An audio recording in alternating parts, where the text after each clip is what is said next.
Okay, so purihin ang Panginoon sa gabing ito mga kapatid at sa ating pong pagtutuloy ng ating pong aralin sa Book 2 ng The Bible Unpacked, Comprehensive Bible Study Series.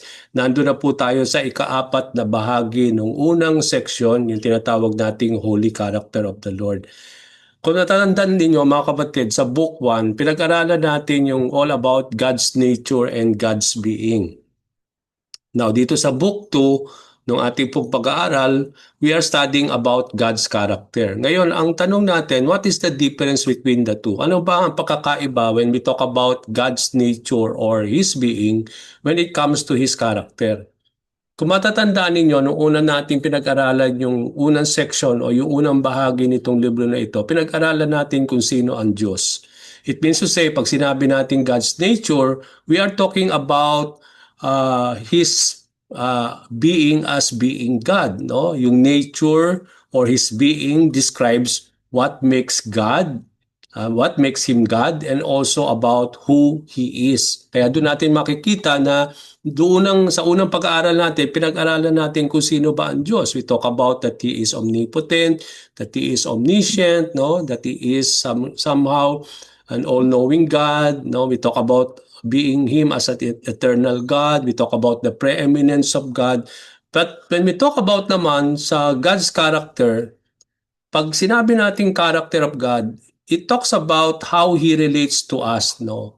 Yung kanyang character, ito ang nagdi-describe kung paano nagre-relate ang Diyos sa kanyang creation or sa kanyang created being, particularly bawat isa sa atin. At sa ating pong pag-aaral, makikita natin dito na pinag-aaralan natin yung character of the Lord when it comes to His holiness. And then later on, to sa ikalawang bahagi nitong Book 2, we talk about the loving character of God. At dun sa holy characteristic o holy character of the Lord, we already talk about that when it comes to the holy character of God, it talks about His holiness. Pinag-aralan natin yung righteousness and justice.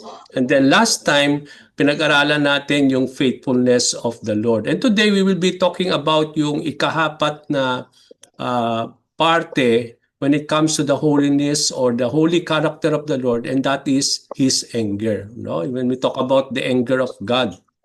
At dito natin makikita mga kapatid that indeed there is something that we need to know about God's anger when it comes to His holiness. Okay? Now, maraming pwede nating sabihin mga kapatid that in this study about the holy characteristic of God when it comes to His anger, ang hirap intindihin, no? Napakahirap intindihin when it comes to anger when it comes to the holiness of the Lord. No? Yung para bang ang hirap intindihin, it is hard to imagine and understand how anger is part of His holiness. Okay, o paano naging bahagi yun ng kanyang holy character. Now, let us understand that because God is holy, alam natin na pinag-aralan natin last time na banal ang Diyos, that God is holy. And because God is holy, He will not compromise when it comes to His holiness. No, hindi siya nagko-compromise because likas siyang banal. And because He is holy, He will not compromise with His holiness. So when God's holiness is provoked, kunyari, pag pinoprovoke natin yung holiness of God, lalo na kapag gumagawa tayo ng hindi maganda sa Diyos, o lumalabag tayo sa kanyang kalooban, gumagawa tayo ng hindi mabuti, we always do wicked and evil thing. So pinububok natin yung holiness of the Lord, no?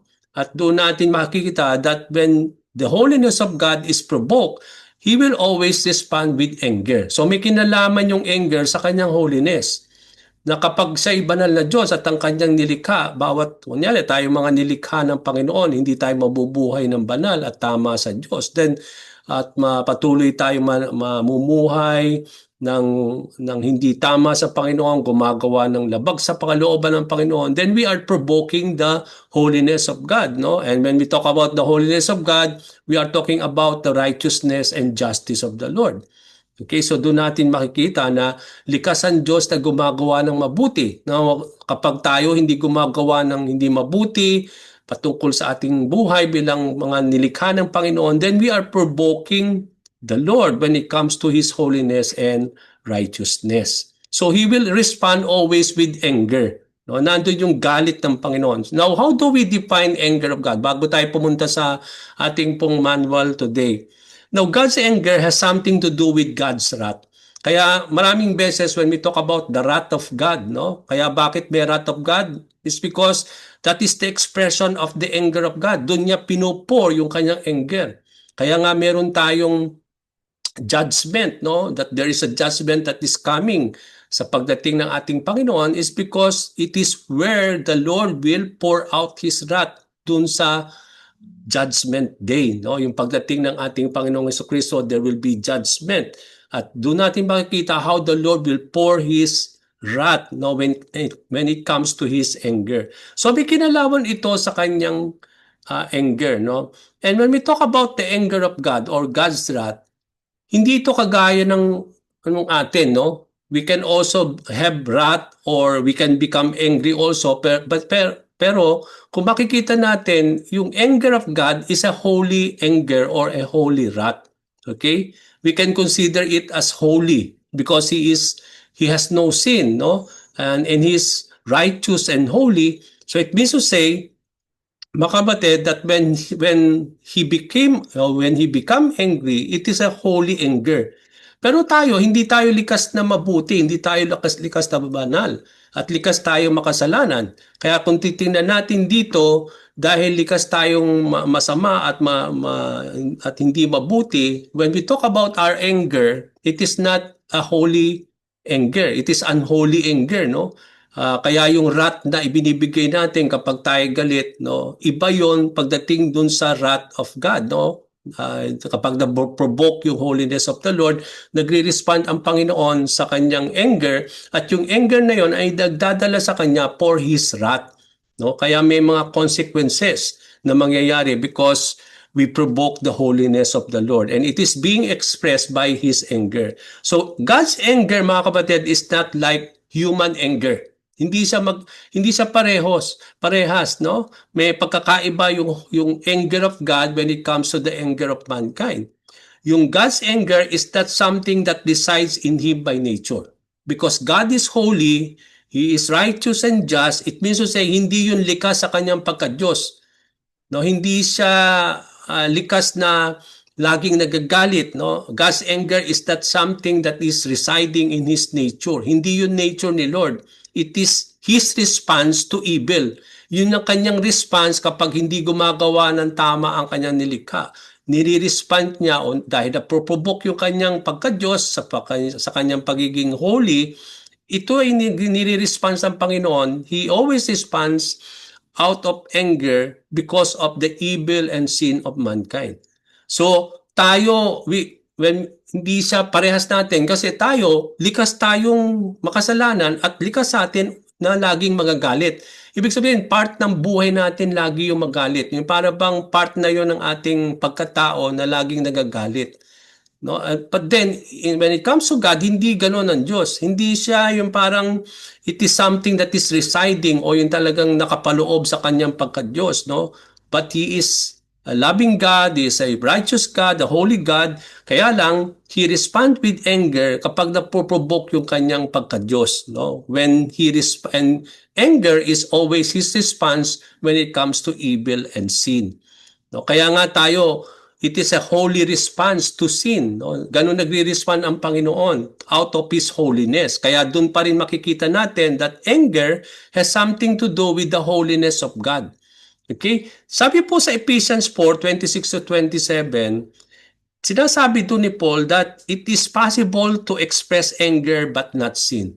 Ibig sabihin, pwede daw natin i-express yung ating galit nang hindi nagkakasala. Kaya lang, hindi yun pwede sa atin eh. No, kapag tayo'y galit, we always sin. No? We always reacted with something that is not good. Ang hirap to pa rin ito kasi kung titingnan natin yon, kaya doon natin makikita yung pagkakaiba ng anger of God when it comes to our anger. Kasi when we know that when God becomes angry, He is not sinning because He has no sin. Wala siyang kasalanan because He is a holy God. Kaya holy anger yung kanyang anger niya, yung kapag siya nagre-respond with anger, it is a holy anger because there is no sin in him. Sinasabi ni Paul dito, dahil kahit likas tayong mga makasalanan daw tao, pwede daw tayong magalit ng hindi nagkakasala. Kasi ang hirap nga na sinasabi natin dito na napaka-imposible na magalit tayo ng hindi nagkakasala. Kasi most of the time, we always express our anger doing something that is not good. No, yung laging pagdating sa tao, no, kapag tayo nagagawit sa tao, marami tayong mga response na nagdadala lagi upang gumawa ng hindi tama, no? And we always express our anger doing something that is not good. No, but then ang sabi ng Panginoon, we need to respond with anger, but we need not to sin. Now, when we talk about the anger of God, because God has no sin, dahil walang kasalanan ng Diyos, then His anger is holy and righteous unlike our anger. Doon natin makikita na yung pagkakaiba ng anger ni God pagdating sa ating anger. Sabi po sa James 1:20, human anger does not produce the righteousness that God desires. Gusto ng Panginoon na in all areas of our lives, we need always to live righteously in the sight of the Lord. No? Makapamuhay tayo ng righteous sa mata ng Diyos. But then, we talk about na isa sa mga nagiging hadlang at nagiging sagabal sa buhay natin is when we talk about anger. No? Kasi yung human anger daw, hindi ito nagpo-produce ng righteousness na dinidesire ng Panginoon sa buhay natin. Kaya doon natin makita na madalas yung anger natin ang nagiging sagabal sa atin upang makapamuhay ng tama at matuwid sa mata ng Diyos. Kasi anger, when we express anger and we always respond with wrath, no? Trying to do something that is wrong or something that is not good sa tao, then makikita natin doon, it is not a righteousness that God wants us to have, no? Ibig sabihin, pwede tayong magalit, pwede naman tayo na hindi magalit ng hindi nagkakasala kasi but most of the time, kapag nagagalit tayo, gusto nating gumawa ng hindi tama sa tao na nakasakit sa atin o yung mga bagay na tao na nakagawa ng hindi tama sa atin. We want always to respond out of our anger doing something wrong, no, to these people.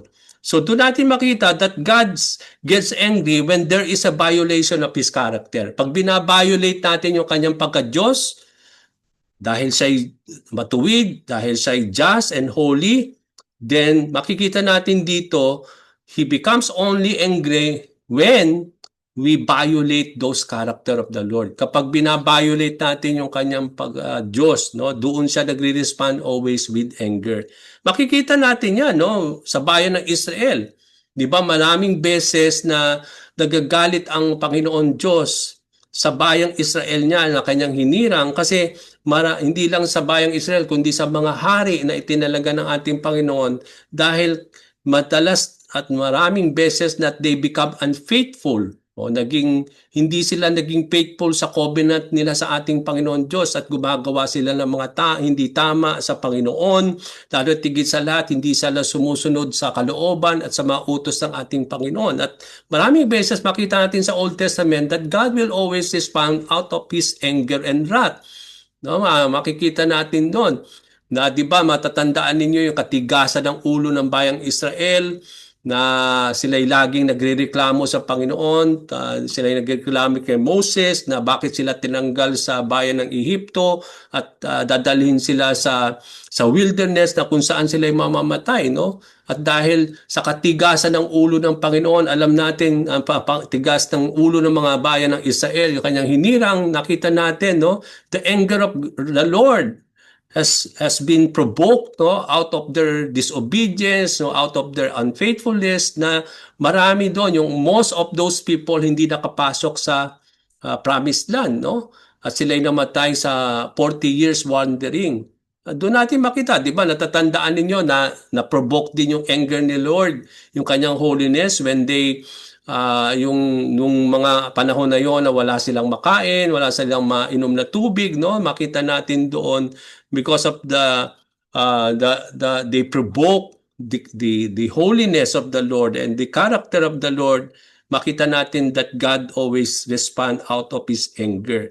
Now, in the New Testament, nakita din natin yung anger ni Jesus Christ. No? Matandaan niyo nung siya nagpunta sa templo ng Panginoon, nakita niya na ginawa nila yung tahanan ng Panginoon, the house of prayer, to be a den of robbers and thieves. No? And dahil because of that, he became so angry that he overturned the tables of the money changers, yung mga nagtitinda doon. No? Nakita natin doon. Hindi lang yon, nakita natin din also na maraming beses that he become angry with the religious leaders, yung mga Pharisees at mga religious of law, dahil yung kanilang ginagamit nilang relihiyon for their own gain, no? Yung sa kanilang pangsariling gain only, and also how they keep people in bondage, no? Yung parang nakikita. So he always respond out of anger kapag nakikita natin ang mga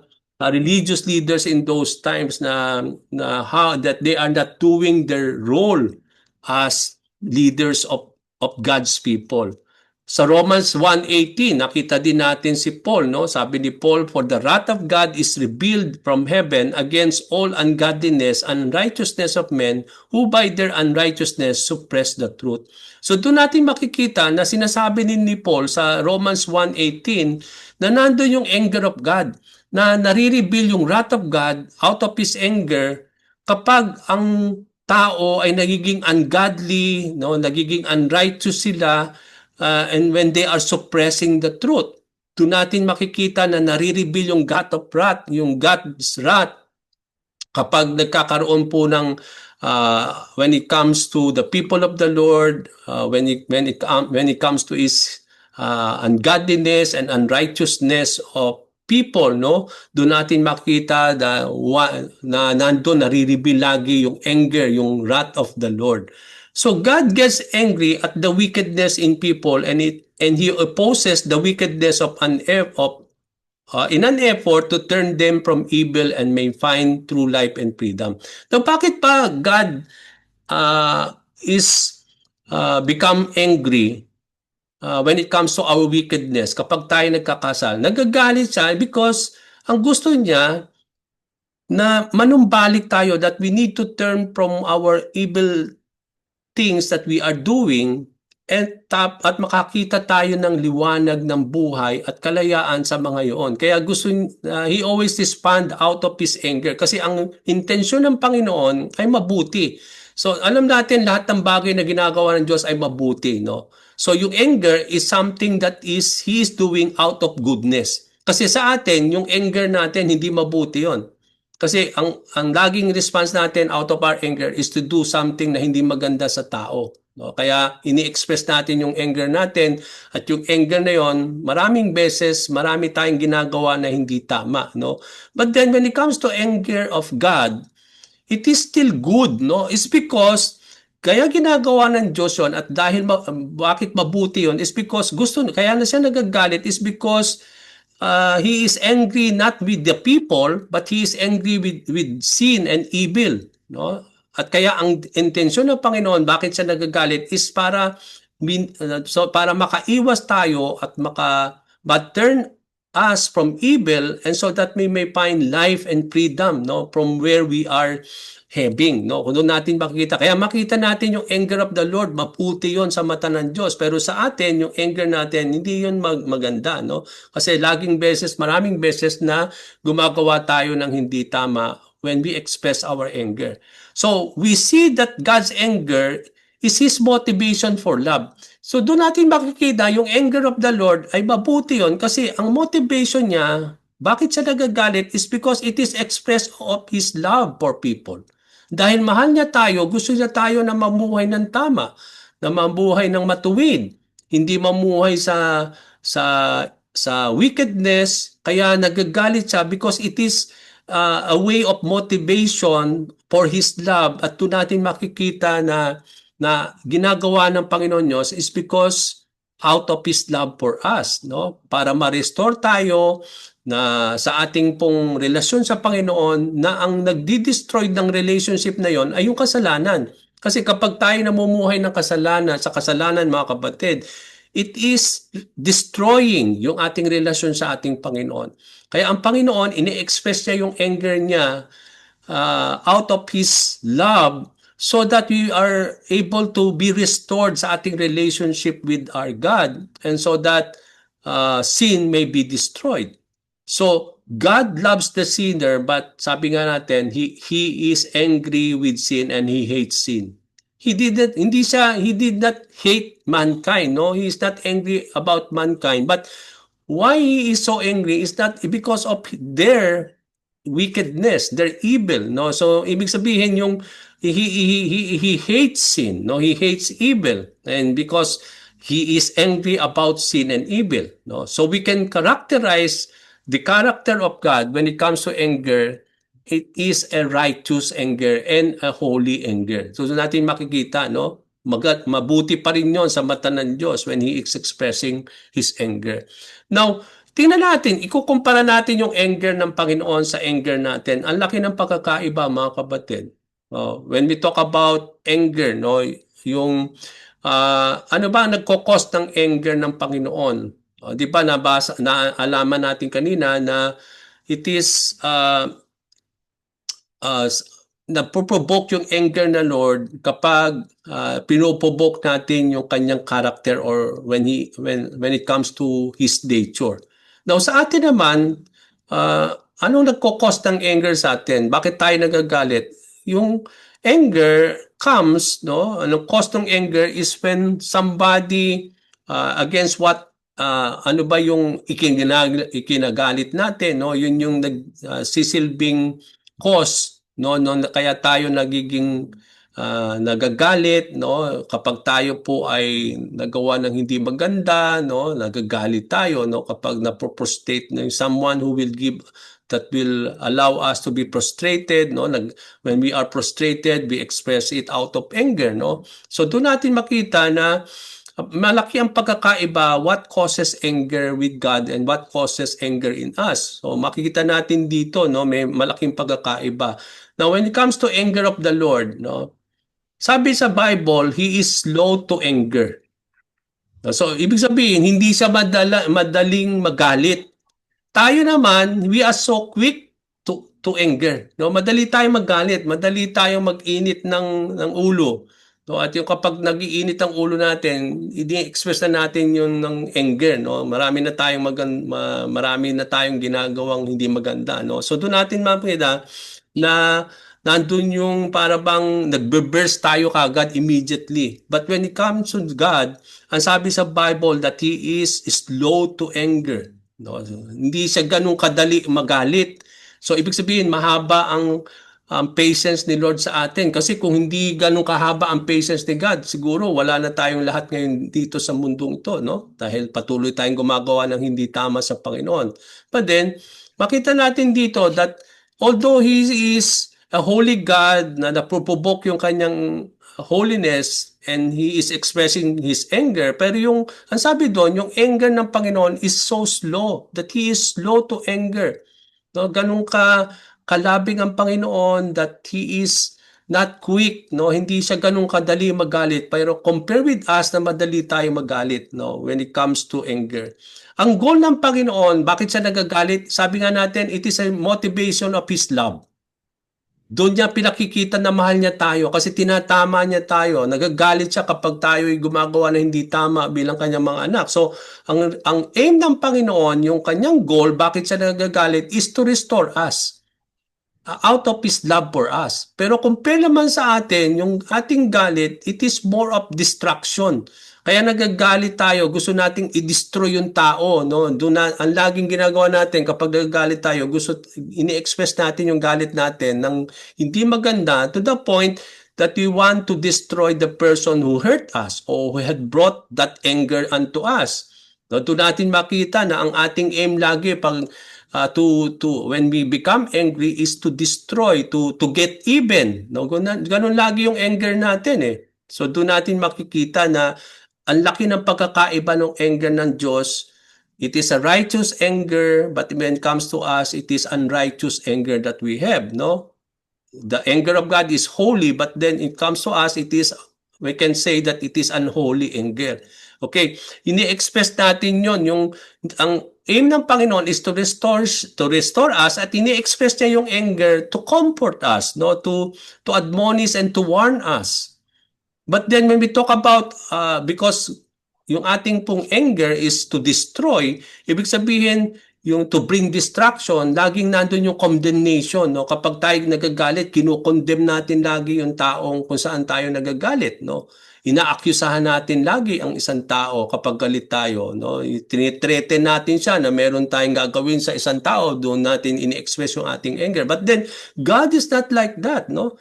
He's not accusing, is not threatening, but then it is a way of confronting us, no, admonishing us more, because it is his way of showing his love for us. Gusto niya itama tayo na tayo makaalis sa ating mga ginagawang hindi tama. So dun at ini-express yun out of his anger. No? So doon natin makikita na, but then at the end of the day, makita natin yung ating pong anger, yung ating unrighteous anger will always consume us.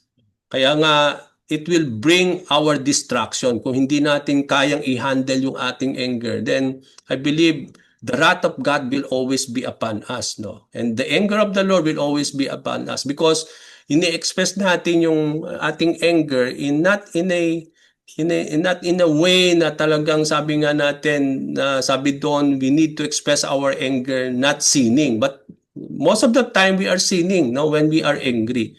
So doon natin makikita, no, kaya nga ang sabi doon, although God becomes angry, but his anger does not last forever. Hindi lang he is slow to anger, but then ang sabi po sa Psalm 103 verse 8 and 9, the Lord is merciful and gracious, slow to anger. So hindi lang siya slow to anger dahil siya merciful and gracious, and also abounding in mercy. Ang sabi doon, he will not always strive with us, nor will keep his anger forever. So ang Panginoon Diyos, although nagagalit siya, pero yung anger niya will not last forever. He's slow to anger siya, hindi siya madaling magalit, pero kapag nagalit ang Diyos, hindi yun tumatagal ng panghabang buhay. No, kasi kapag tayo, 'di ba, sabi nga, kapag tayo po humingi ng tawad, no? So pinapatawad tayo ng Panginoon, kinalilimutan na niya yung nawawala yung anger niya when we turn to the Lord, no? Tinalikdan natin yung ating mga kasalanan, yung ating mga pamumuhay na hindi tama. So makita natin nawawala kagad yung anger of the Lord. It will not last forever. Pero tingnan niyo po, no? Ang Diyos slow to anger, and his anger will not last forever. Pero tayo, we are quick to anger, no? Madali tayo magalit, and our anger lasts forever. No, yung para bang nagalit ka na noon, hanggang ngayon alam mo, natatandaan mo yon, pinahahawakan mo pa rin yung galit ka sa taong yon, no? Para bang hindi mo nire-release yung sarili mo dun sa galit na yon, na kahit nagkaayos na kayo ng taong yon, na hindi mawawala yung galit mo sa kanya, no? Para bang galit ka pa rin sa kanya, although pinatawad mo na siya o nagkaayos na kayo, pero at the end of the day, in your heart, you still, your anger is still there, no? Hindi nawawala, it will last forever. But pagdating sa anger of the Lord, hindi siya ganon, no? His anger will not last forever. At yun makikita natin dito, no? Sa ating pong lesson. Okay, let's go to our lesson now. So, yun din ang sinasabi ng lesson natin, na hindi nagtatagal ang galit ng Diyos, hindi siya ganun madali magalit, no? Kasi ang sabi dito, although we usually view anger in a negative light, sa atin kasi, pag sinabi nating anger na galit, laging negative tayo. Okay? So, 'di ba, kasi bakit natin ganun ang pananaw natin? Kasi nakikita natin sa sarili natin, sa tao, na madali at likas na magalitin ang tao. It is more of, at kapag nagagalit ang tao, nakikita natin ito'y nagdadala sa kanya ng hindi maganda. No, yung 'di ba, madaming beses or most of the time when we become angry, alam natin hindi nakakagawa yon ng mabuti, kundi laging hindi tama. Kaya nagiging negative lagi yung ating mentality, yung ating pananaw sa anger. Now, this is not how the Bible depicts God's anger. Although ganun ang nakikita na sa atin sa tao pagdating sa galit, ng tao. Pero pagdating sa galit ng Diyos, so yung God's anger, hindi siya, or wrath, hindi ganoon. Kasi sabi ko nga kanina, gayon din ang sinasabi dito sa lesson natin, God's anger is always justified and righteous. Justified pa rin siya, tsaka righteous pa rin siya sa mata ng Diyos, and it is still consistent with His holiness. Kasi alam natin, likas ang Diyos na banal, likas siya na patas siya, no, yung He is just, that He is righteous, matuwid siya, no, na He is a holy God. Then, when we talk about, when He expressed Himself now out of His holiness as being just and righteous God, then when we talk about the anger of God, sa mata ng Diyos, mabuti pa rin yun. No, it is always in line with his being God of justice, a God that is righteous and holy. No, doon natin makikita na it is the expression of the anger of God when napoprovoke yung kanyang holiness, yung kanyang justice, yung kanyang righteousness, no? At doon natin makikita. Sabi dito, moreover, it arises in response to that which is contrary to His holiness. Kaya nga sabi ko nga kanina, no, yun yung response ng Panginoon sa mga contrary doon sa kanyang holiness. No? Kapag tayo ay, it is His response to evil and wickedness. No, dahil sa mundong ito, it is full of evil and wickedness. Kaya doon natin makikita, nandun lagi yung God's wrath, no? And nandun yung anger of the Lord out that is always contrary to the holiness of God. Sabi nga natin kanina, unlike human anger, hindi kagaya ng anger ng tao, yung anger of the Lord is never uncontrolled. Sa atin, hindi natin yun parang 'di ba pinipigilan na tayo, marami nang nag-aano sa atin, kinokontrol yung galit natin, ayaw pa na hindi pa rin makontrol yung galit natin, 'di ba? Sa sabi nga natin, it is uncontrolled, it is uncontrolled. Pero when you talk about God's anger, it is never uncontrolled, no? It is not, it is wayward. Pag sinabi nating wayward, hindi siya difficult to control at spasmodic, ibig sabihin, hindi yun nangyayari for suddenly, no, yung madali siyang magalit, no? Pag sinabing spasmodic, yung para bang madali siyang mag-burst. Sa atin, ganun tayo, no? Yung galit natin hindi nakokontrol, kaya yung galit mo minsan naglalast ng 1 linggo, ng 1 buwan, no? Na nandun pa rin yung galit mo sa taong yon, no? It is always never controlled, no? Hindi siya nakokontrol, no? Hindi siya, napakahirap i-control yung galit natin. At yun ay immediately, no, ito'y para bang irregular yung pag-burst natin ng galit. Pagdating sa anger of the Lord, hindi siya ganon. Sabi doon, and is tempered by His mercy, notably where His own people are concerned. No? Pagdating sa concern niya sa tao, no? Pagdating kaya nga, dahil mahal niya tayo, dahil He is always after our welfare, nandun nagagalit ang Diyos, because pinuprovoke natin yung kanyang holiness, no? When we, children of the Lord, are not obeying the Lord, no? Hindi tayo namumuhay ng tama kagaya ng ating Diyos Ama sa langit. So, doon natin makikita na ini-express ng Panginoon yung kanyang anger. But it is not a way to destroy us, but it is His way of confronting us. It is way of showing His love for us, no? So, kaya nga sabi nga natin, He hates sin, but He loves the sinner. Okay, so dito natin makikita, God's anger and its consequences are awesome. So wag na nating hintayin magalit ang Diyos. Kasi kapag nagalit ang Diyos, out dun sa consequences na ginagawa natin, it will be awesome.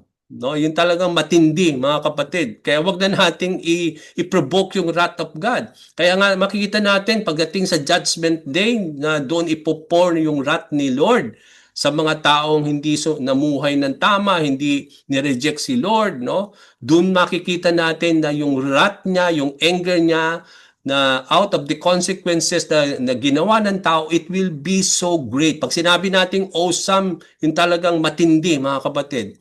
Kasi bakit sinasabi nung lesson natin yan? Kasi tingnan niyo po sa Psalm 90 verse 11.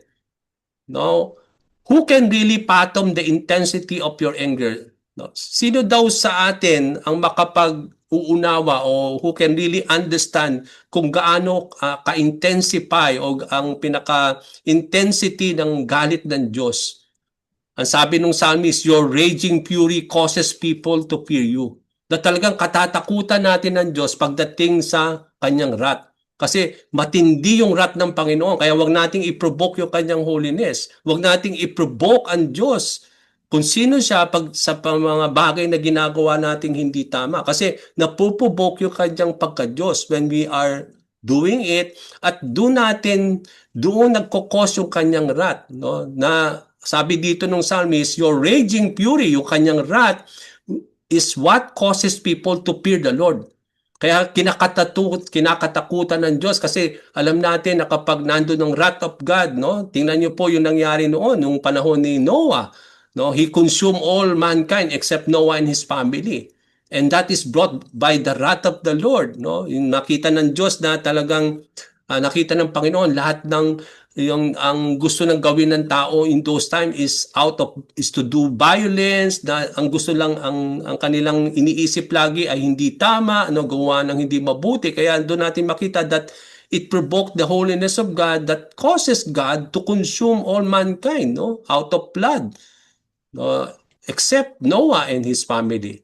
So wag na nating hintayin, mga kapatid, na magalit ang Diyos sa bawat isa sa atin, no?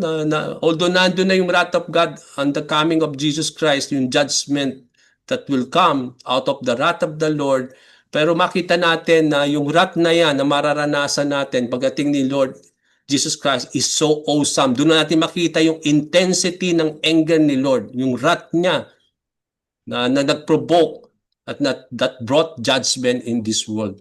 Sa Isaiah 5:25, tingnan niyo po rin, sabi doon, therefore, due to their evil, dahil daw sa evil ng mga ng bayang Israel at that time, sabi doon, therefore the anger of the Lord was kindled. So na-provoke, na-kindle yung anger ni Lord against His people, no? Sa kanyang bayang hinirang.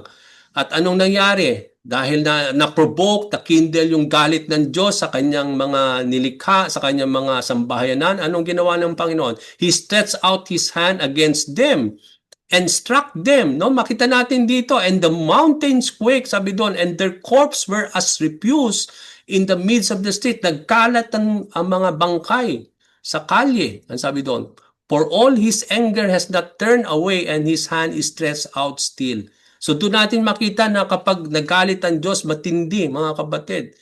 Out of the consequences na nakikita natin na nagdadala sa anger of the Lord, makita natin that when God is provoked and when He responds out of that, makita natin it is really awesome and great. Makita natin yung intensity ng anger of the Lord.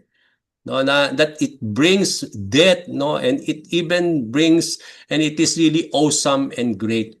Okay, so makita natin that it is awesome and great when it comes to the anger of God. And then sabi dito, this will be evident upon all nations and the whole earth. Hindi lang ito para sa bayang hinirang niyang Israel. And ito raw ay nakikita din natin sa lahat ng nations at sa buong mundo, sa buong sangkalupaan. No, doon natin makikita. Sabi dito sa Isaiah 13 verse 9, the day of the Lord is coming. So what is the day of the Lord? The day of the Lord is the second coming of Jesus Christ, no? When we talk about the day of the Lord, it talks about the second coming of the Lord Jesus Christ.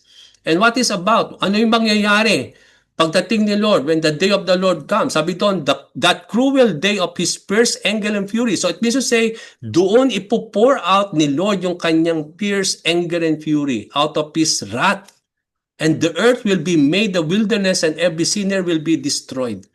At nakita natin yan, sa Isaiah pa lang, pinoprophesy na yan ni Isaiah, no? Sa Old Testament, na alam natin, na sinasabi rin sa Book of Revelation, na yan ay still awaiting its fulfillment on the second coming of the Lord.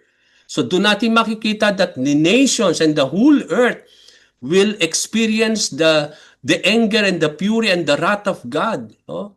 At doon natin makikita that the earth will be made a wilderness and every sinner will be destroyed. So doon natin makita yung anger of God, no, when it comes to His judgment that brought judgment upon the nations and upon the whole world. Zephaniah 3 verse 8, therefore you must wait patiently for me, says the Lord, for the day when I attack and take plunder, I have decided to gather nations together and assemble kingdoms so I can pour out my fury on them all my raging anger, for the whole earth will be consumed by my fiery anger. So doon natin makita, no, na yung kanyang anger is so awesome and great that at the coming of the judgment day, no, wherein the Lord will gather all the nations, sabi doon, i-assemble daw niya lahat yung mga nations, mga kingdom, at doon niya ipopor, ibubuhos yung kanyang fury on them, yung kanyang raging anger, sabi doon ni God. At yung buong sangkalupaan will be consumed by my fiery anger. So doon makikita natin lahat yan, no? At the coming of the Lord Jesus Christ. Kung babasahin natin yung Book of Revelation, makikita natin lahat-lahat yan, no? That it is prophesied already in the Old Testament, waiting upon its fulfillment, no? At the coming of Jesus Christ. So meron ng judgment, and makita natin yung judgment na yon is, pakita natin doon na it is the day of the Lord wherein the Lord will show His anger and fury, no? Yung makita natin that He will pour out His anger and wrath upon all the nations and upon the whole earth, awaiting the coming of our Lord Jesus Christ. So sabi dito, God's anger cannot be quenched. Hindi siya yung parang yung fire extinguisher na pwede mong extinguish yung fire. No, yung galit ng Panginoon is like a fire that no one can put out, sabi dito sa Jeremiah 21:12. Sabi doon, family of David, this is what the Lord says, sabi doon. You must judge people fairly every morning, save the person has been robbed from the power of his attacker. If you don't, so sinasabi ng Panginoon, ito yung dapat gawin ninyo, no? Kailangan maging, kapag naghuhusga kayo, maghusga kayo daw ng fair, no? At sagipin daw yung mga tao na nangangailangan ng tulong, who has been robbed, no, by the attacker. Sabi doon, kapag hindi daw nila gagawin yon, sabi ng Panginoon Diyos, I will become very angry, sabi ng Diyos, sa kanyang bayang Israel.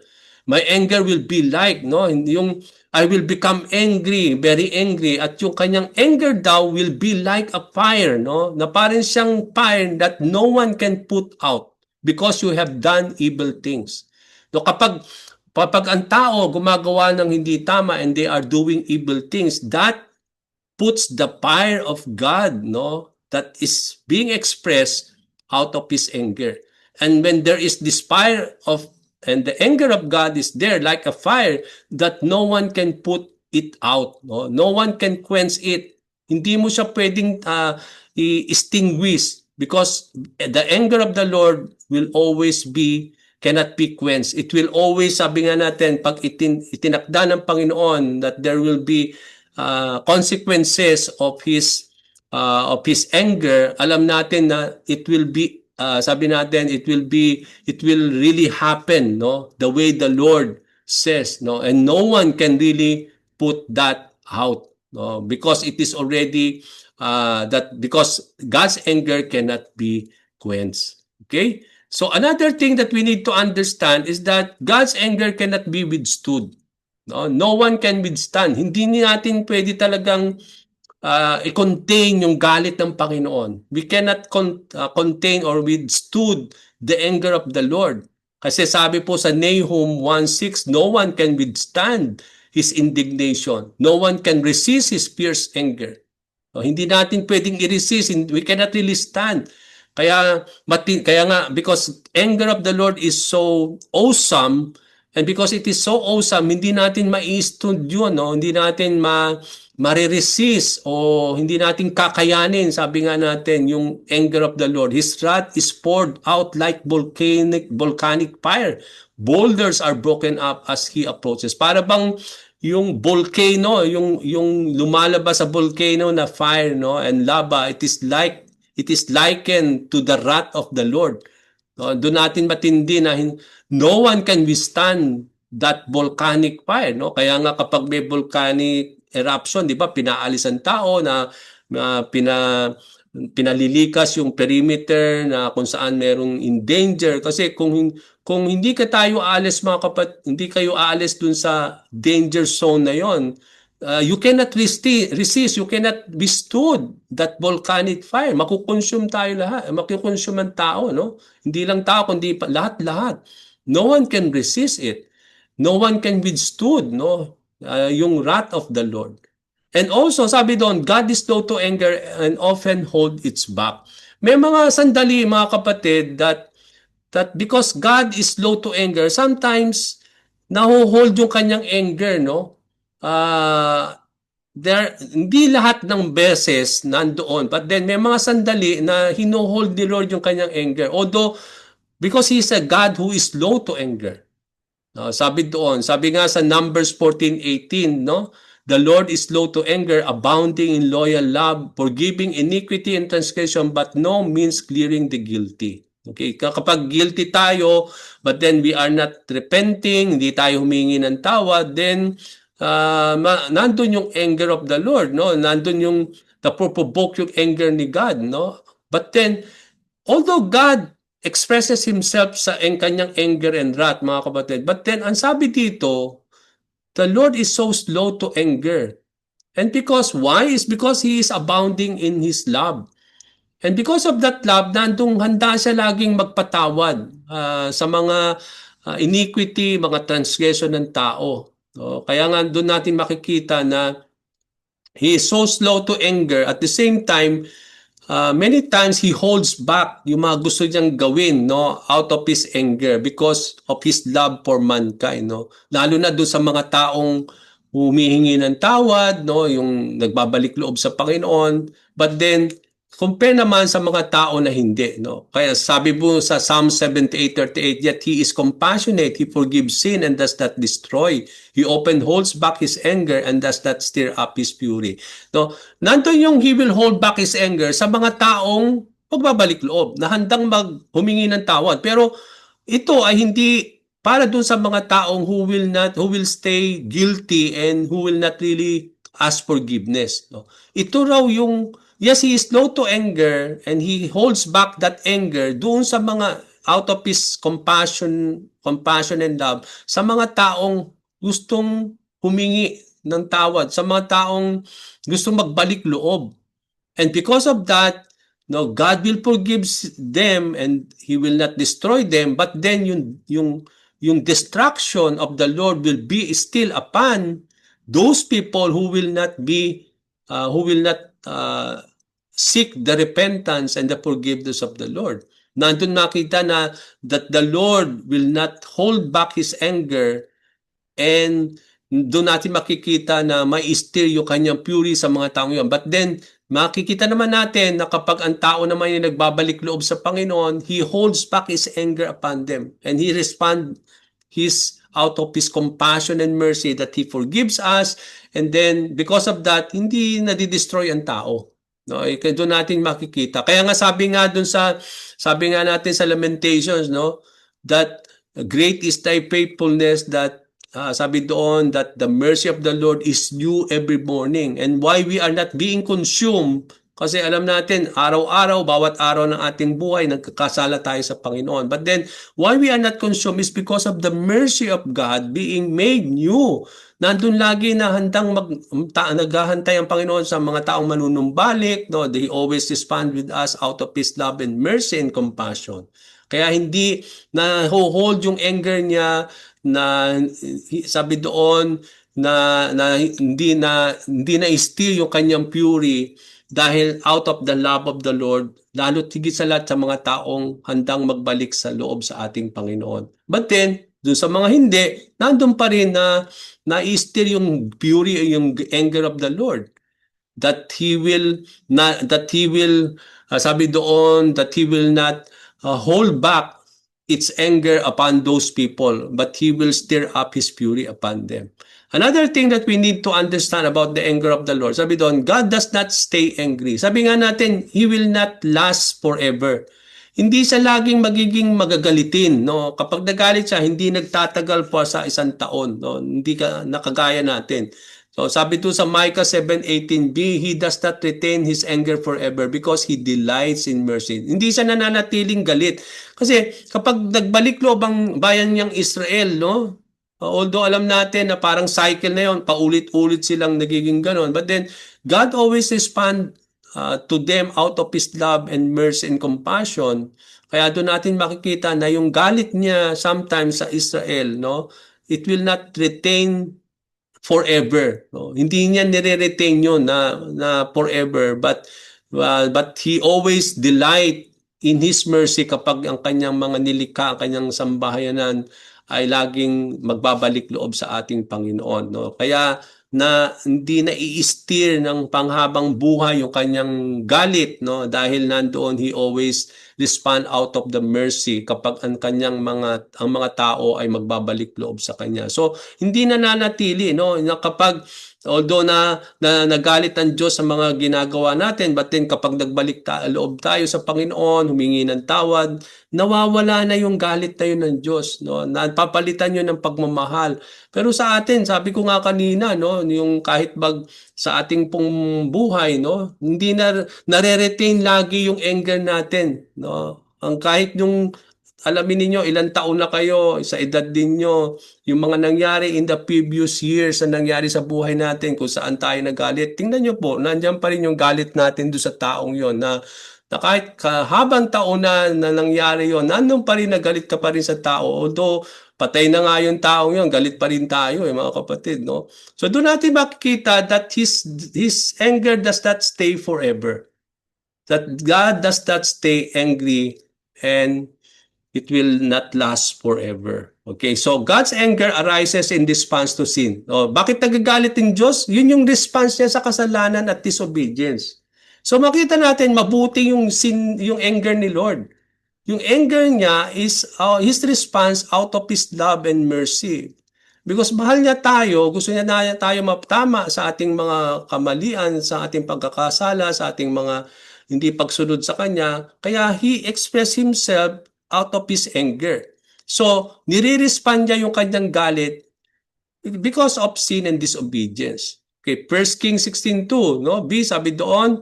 Sabi dito, yet you followed in Jeroboam's footstep and encouraged my people Israel to sin. Their sins have made me angry. So dito natin makita na ang Diyos, sinasabi niya na because sinunod nila si Jeroboam, yung kanyang ginawa o yung kanyang pamumuhay, kung paano siya namuhay, at ito'y nagdala raw sa kanyang bayang Israel upang magkasala, no? Dahil sinunod nila yung kanilang hari. Kaya doon makikita natin na because of that, God will respond, no? That sin of His people made God angry. So doon natin yun yung response niya kapag gumagawa ang tao ng hindi tama out of their sinfulness and their disobedience. Micah 5:15, I will angrily seek vengeance on the nations that do not obey me. So most especially kapag hindi tayo sumusugnod, when there is disobedience, expect that there is the anger of God. Kasi sabi ng Panginoon, I will angrily seek vengeance on the nations that do not obey me. So, doon natin makita at the end of the day, no, at the judgment day, nations will be judged. Doon natin makita yung pouring out of the wrath and the anger of the Lord of those nations who disobeyed the Lord.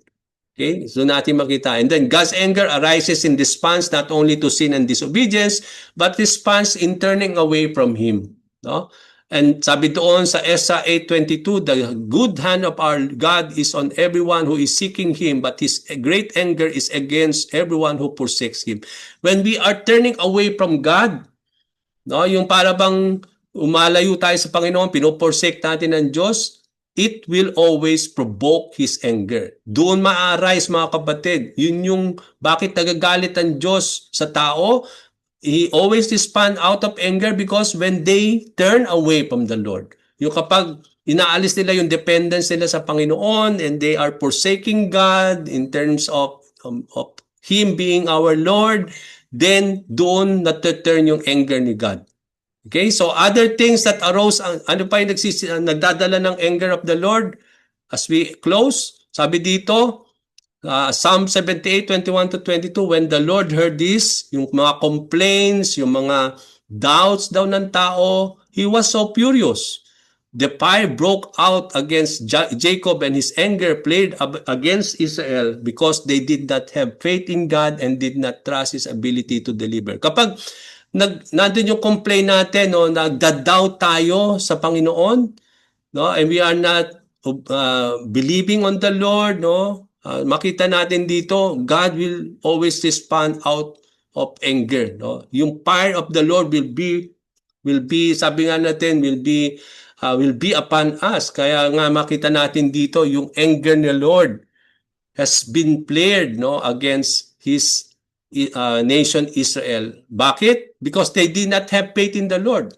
Yung pa kapag nandun yung doubt natin kay God, hindi tayo naniniwala kay Lord o wala tayong pananalig kay God, no, nandun na pag hindi tayo nag-trust sa abilidad ng Panginoon Diyos sa mga bagay na kaya niyang gawin sa ating buhay, at kapag ganun daw tayo, no, na-arose, no, napupubok, nakikindle yung anger ni Lord.